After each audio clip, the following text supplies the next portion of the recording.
Since the Golden State Warriors signed Kevin Durant in the summer of 2016, they are 7-2 against the Cleveland Cavaliers. The latest win came Monday night, when the Warriors beat the Cavaliers 118-108, outscoring the Cavs 61-44 in the second half. Cavs-Warriors had been the NBA's best and most compelling rivalry in years. 3 straight finals, including an all-time 7-game duel in 2016, made it the NBA's marquee matchup, highlighted by both teams' considerable star power. But now it's fair to wonder whether this rivalry has run its course, and it traces back to Kevin Durant's arrival. Since he joined the Warriors, the Cavs' only wins came when they squeaked out a 109-108 Christmas Day win on the back of a Kyrie Irving winner in 2016 and in Game 4 of last year's finals, which came with the fate of the series all but sealed, as they trailed 3-0 anyway. The 2017-18 Cavs don't seem to pose any real threat. Statistically, it should not be a question of who is the better team. Offensively, it may be close. The Warriors own the league's best offense, while the Cavs are 5th in offensive rating.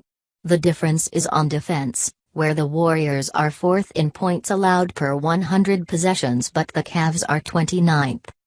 While the Cavs could ramp up the effort on defense, this is the second season in a row in which they rank well below average on defense, leaving little evidence that they can transform into a team capable of stopping the Warriors. That leaves the Cavs' offense as their lone weapon, and even that doesn't seem to scare the Warriors. ESPN's Zach Lowe recently said on his podcast that the Warriors weren't fearful of a shootout with the Cavs. If you remember the finals last year, that's sort of how they ended the finals Game 5, and that was a 129-120 game where both teams were just scoring literally almost at will, Lowe said. You talk to people around the Warriors, if the Cavs want to play that way, the Warriors are like, fine. As good as our defense is, we're not going to stop LeBron with 4 shooters around him, but they're not going to stop us, and we're just better. We have better offensive players. Yes, James may still scare the Warriors, but he's not enough anymore. The Cavs have fewer 3-point shooters than last year now that Dwyane Wade and Jeff Green are in the rotation, and normal 3-point threats like J.R. Smith and Jay Crowder are struggling this season.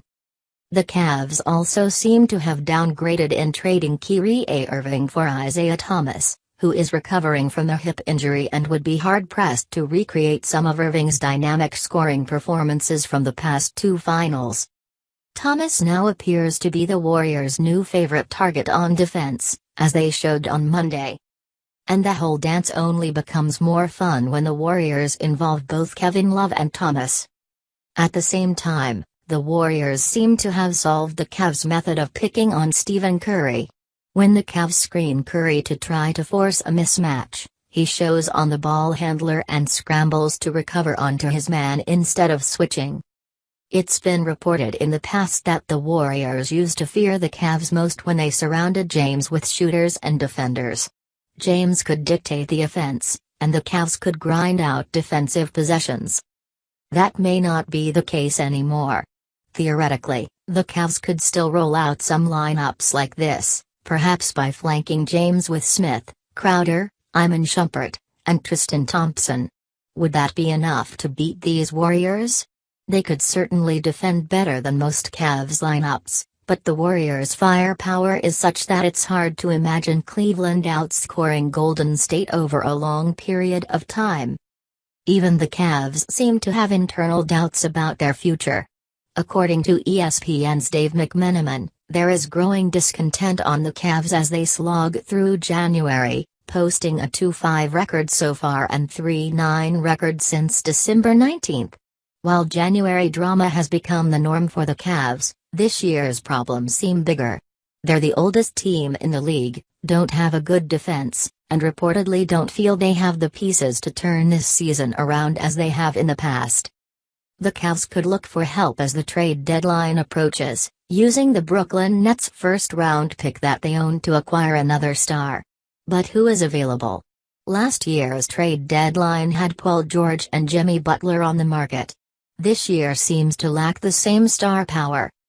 Los Angeles Clippers center DeAndre Jordan has been a frequently mentioned name, and though he could help the Cavs, recall that Jordan also wasn't a big difference maker in Clippers-Warriors matchups when he was flanked by Blake Griffin and Chris Paul. He would help a few of the Cavs' problems, he wouldn't solve all of them. It's not outside the realm of possibility that we get a fourth straight Warriors-Cavs finals. The Eastern Conference remains somewhat weak, and though the Boston Celtics and the Toronto Raptors could pose real threats to the Cavs, they will still have to prove it in the postseason. Last year's Cavs ran through both teams with ease. But a fourth straight finals matchup doesn't mean the height of this rivalry has been extended. The Warriors and the Cavs appear to be going in different directions. Over the past year and a half, the evidence suggests that the Warriors are on another level than the Cavs, and this year's Cavs team doesn't seem capable of proving otherwise.